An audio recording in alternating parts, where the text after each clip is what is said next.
made him who had no sin to be sin for us, so that in him we might become the righteousness of God. दूसरा कुरिन्थियों 5:21 में कुछ इस प्रकार लिखा है कि जो पाप से अज्ञात था उसी को उसने हमारे लिए पाप ठहराया कि हम उसमें होकर परमेश्वर की धार्मिकता बन जाए। आप सभी को जय मसीह की। ये वर्स मेरे दिल के बहुत करीब है, क्योंकि जब जब मैं इस वचन को पढ़ती हूँ परमेश्वर का प्रेम मुझे सोचने पर मजबूर कर देता है। वह जिसने पाप को कभी जाना ही नहीं, उसने उसे हमारे लिए पाप करार कर दिया ताकि हम उसकी धार्मिकता बन जाएं। मेरे प्रियो, इस वचन से हमें 2 बातें सीखने को मिलती हैं। पहला, कि परमेश्वर पिता हमसे बेशुमार मोहब्बत करता है, ऐसी मोहब्बत जिसके सामने वो और कुछ देखते ही नहीं है, इवन अपने प्रिय पुत्र को भी नहीं देखते। हमारे लिए उन्होंने अपने प्रिय पुत्र को बलिदान कर दिया सिर्फ इस कारण कि हम उसकी धार्मिकता बन जाएं। और यही दूसरा पॉइंट है कि परमेश्वर पिता का हमारे लिए उसकी धार्मिकता बनना कितना महत्वपूर्ण है कि वह उसके लिए कोई भी मोल चुकाने के लिए तैयार है। तो आइए प्रियो, आज के दिन हम इन्हीं 2 बातों पर मनन करें, गौर करें और उस हिसाब से अपने जीवनों को व्यतीत करें। पहला, कि चाहे कुछ भी हो जाए, परमेश्वर का प्रेम आपके प्रति हर एक चीज को सरपास कर सकता है।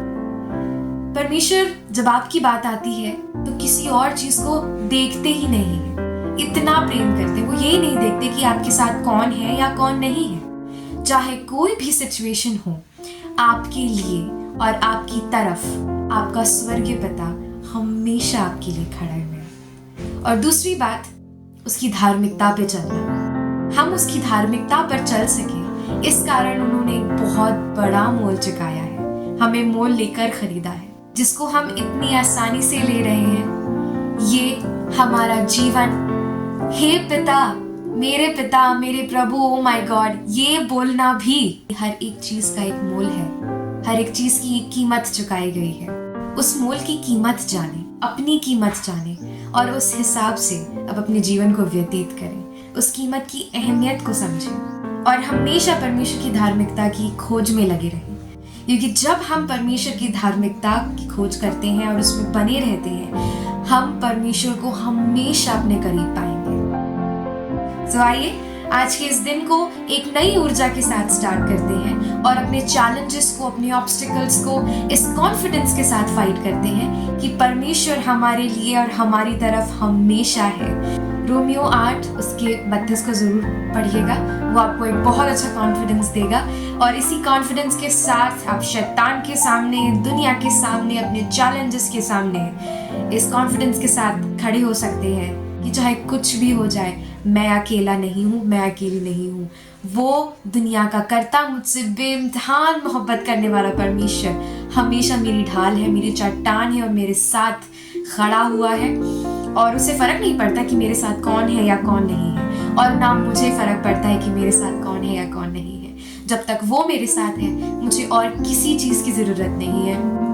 मैं आज से लेकर हमेशा तक उसकी धार्मिकता की खोज में लगा रहूंगा, और वही है जो मुझे छुड़ौती देने वाला परमेश्वर। आइए हम सभी साथ मिलकर एक प्रार्थना करें। स्वर्गीय पिता परमेश्वर, आपके प्रेम के लिए आपका धन्यवाद। उस प्रेम के लिए धन्यवाद पिता, जिसने अपने प्रिय पुत्र को भी अपने लिए ना रख छोड़ा, लेकिन हमारे लिए बलिदान कर दिया कि हम आपकी धार्मिकता बन जाएं। उस प्रेम के लिए धन्यवाद प्रभु जी। इस डिवोशन के द्वारा हम आपके प्रेम को, आपकी धार्मिकता के महत्व को समझ सके और अपने जीवन को कुछ इस प्रकार से मोल्ड करें प्रभु कि हम हमेशा आपकी धार्मिकता में पाए जाने वाले हो सके, और आपके सच्चे प्यार के महत्व को, अपने मोल को, अपनी कीमत को समझ सके और उस हिसाब से, उस अनुसार अपने जीवन को व्यतीत कर सके। ये जीवन आपका है प्रभु, ये जीवन आपने बहुत कीमतों से खरीदा है। ये हम आपके हाथों में समर्पित करते हैं। इस समर्पण को ग्रहण कीजिए पिता परमेश्वर, और अपनी धार्मिकता में हमें हमेशा ओढ़े रखें, छुपाए रखें।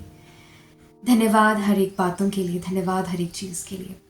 ये प्रार्थना यीशु मसीह की मीठे नाम में मांगते हैं, Amen. God bless you all.